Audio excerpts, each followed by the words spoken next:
Never been good at accepting the plans or ideas of others. Unexpected things happened in our household when we were growing up. So I had to start making decisions pretty early on in life, and believing in a higher power for putting me in the situation I was in just seemed foolish. When Harrie gets an idea into his head, there's no stopping him, including my well-thought-out itinerary, it seems.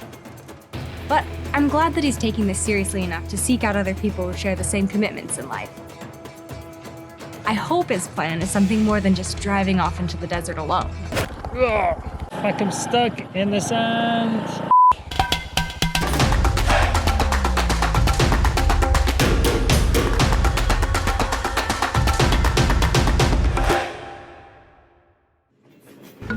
Day 10, and I am knackered. Not to mention my bum is ruined from all the local buses I've been taking. You see, I'm heading deep into the deserts of Rajasthan, searching for these 3 communities that sound right up my spiritual street. Number 1, the fawn-suckling Bishnoi peoples. Found just 30 kilometers south of the blue city Jodhpur, the community was founded in 1485 by Guru Jaisalmer after he was deeply affected by the environmental degradation caused by the over-exploitation of resources over his lifetime. So he developed these spiritual philosophies, laying down 29 principles revolving around the harmonious coexistence with nature, compassion for all living beings, and environmental conservation. 365 Bishnoi villagers even sacrificed their lives to protect sacred Kerley trees from being cut down for a palace. It's where we get the term tree huggers from, so I'd love to see one of these special trees. But first, I need some wheels. However, it's a bit too easy to get distracted walking around Jodhpur. There are step wells used as hangout spots. Ever since I was a kid, I've always wanted to see one of these. It feels awesome to be here. It's like a little dream come true. Also, if the pool wasn't so green, I would be jumping in there right now. It's absolutely roasting. And the locals are truly beautiful. You're fine? Yes, I am good.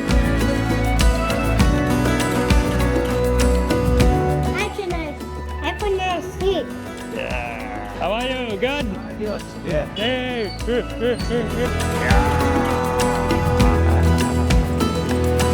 But once I found my bike, I set off, stupidly optimistic about my expedition, despite not having a local guide and not speaking the language. And it was a shambles. Happy wedding, happy wedding. Okay, thank you. Hello.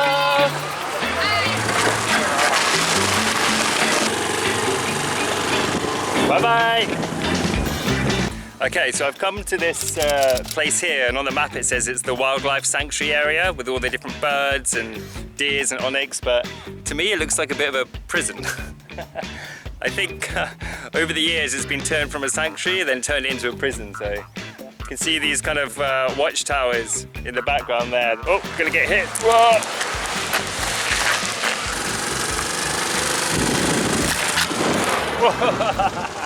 Okay, that's gone a bit tits up.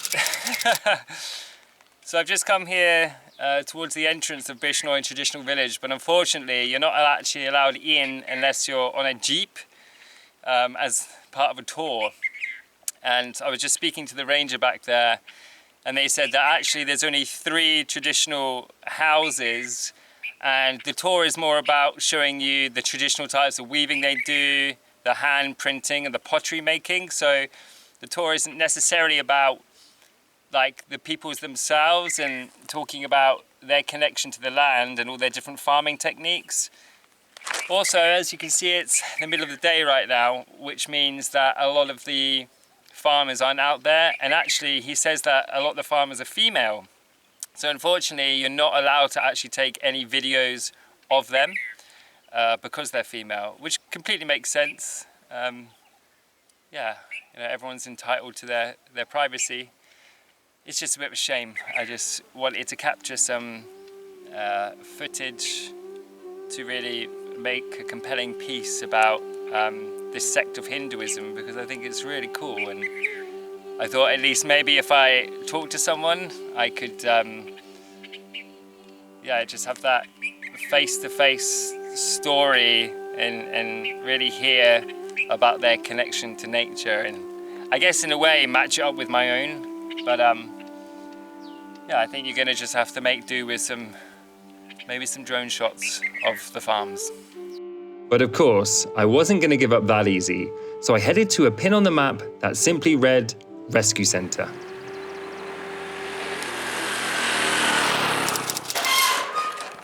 Which is country? Hello, hi, I'm from England. England. How are you? Is this still open or finished? Please come. Okay. This is a random experience. And one that would test my interpretation skills to the max. Are you like a Bishnoi person? Bishnoi. Ah, okay. I am the government servant. Ah, yeah, okay.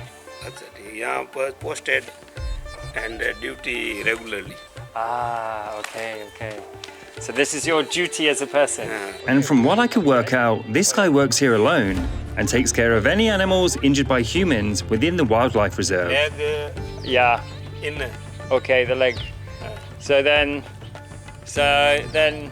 you see, and collect, and then bring back to here. After they go back to the wild. And more than that, he actually sleeps here at the rescue centre and is mandated to do so. 2 years. 2 years. 2 years this palace duty. And you sleep here? Sleep here, yeah. Just eat it. Oh, they built this thing here. Wow, look at, wow. And although he explains he isn't Bishnoi, he sure does sound like one. Animal lover, nature lover. Wood cutting is no. Okay. Oh yeah, the tree. Tree. Lucky for me, he knows a little bit about them and even gave me directions to where I could find a sacred Kerley Big tree, maybe this way? Farming. Farming? Farming बहुत ज़्यादा है. Yeah, okay. This way, that. Just Guda side. Yeah. Thank you. Pleasure to meet you. Thank you very much. I never would have thought that if I'd planned my own travel trip around India, I'd be in the middle of the desert, lost, like under the scorching desert heat, trying to find a sacred tree. Could this be the famous tree? Could this be it? I'm gonna check Google.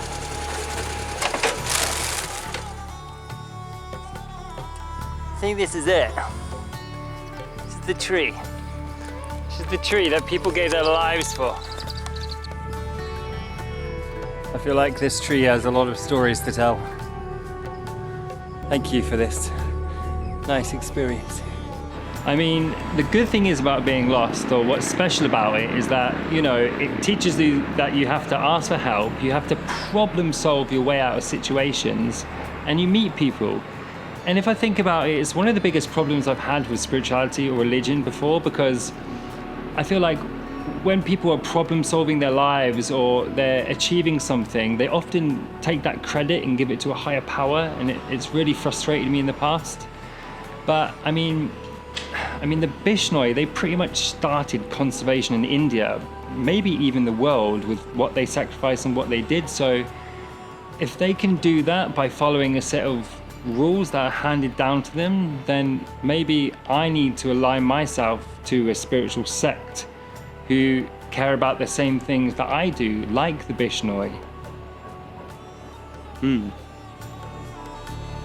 With this thought burning a hole in my head like a third eye, I headed to my next location, Jaisalmer, to search for the next community on my list. Number 2, the camel-loving Rabari peoples. So today I'm going on a bit of a mission to try and find the Rabari or Raika peoples. They're off out into the desert, so I'm going to go to the places of Dodha and Kerley, which is where I'm told these camel herders and breeders can be found. So I'm going to grab myself a motorbike and head out into the desert.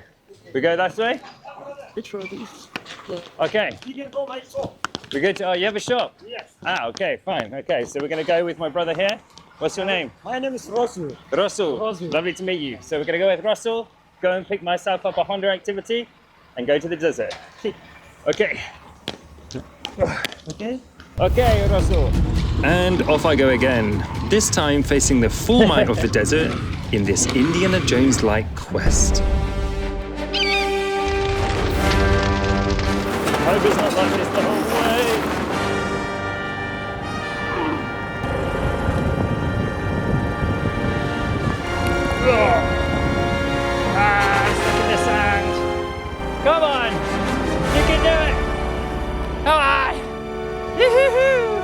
But little did I know, getting stuck in the sand would just be number one in a long list of misadventures to come. You know Reika people, Rebari?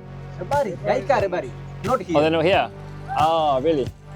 Rabaris were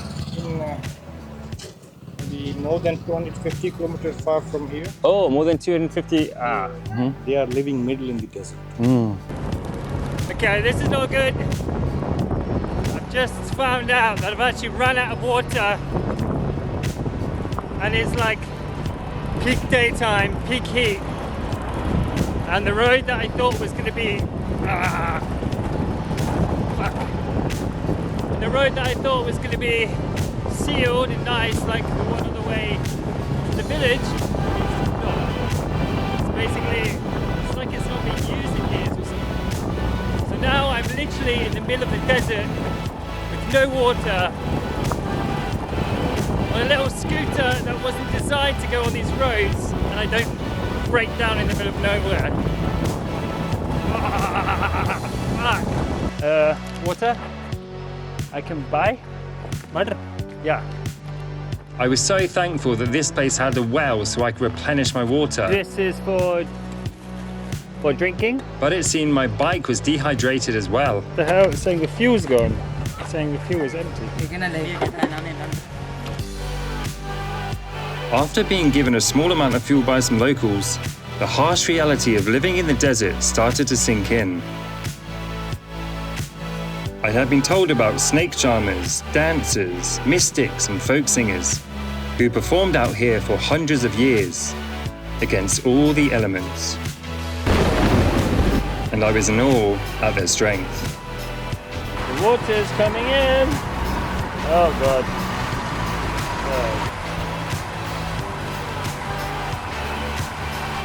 But for me, I'd yet again come up empty in my search for a like-minded community, and it was starting to get to me. I'm starting to feel a bit, I don't know, this whole journey and kind of quest is starting to, I feel like it's weighing down on my shoulders a bit. Right now, I don't believe in this higher power, and I think what frustrates me about this journey is I don't know whether I'm putting pressure on myself that, like, to be a better person, I need to be spiritual. And I worry that because, like, Kerley is spiritual, and she has this, like, higher power, then that's some, like, fundamental difference between us. And then I'm not, I feel like I'm not, like, how can I be a good person if I don't see that there's something bigger out there? I feel like by not believing or not being spiritual, then there could be like a rift between us or something, and it just worries me. So then it worries me, like, if at the end of this, if nothing changes, then what does that mean for the future?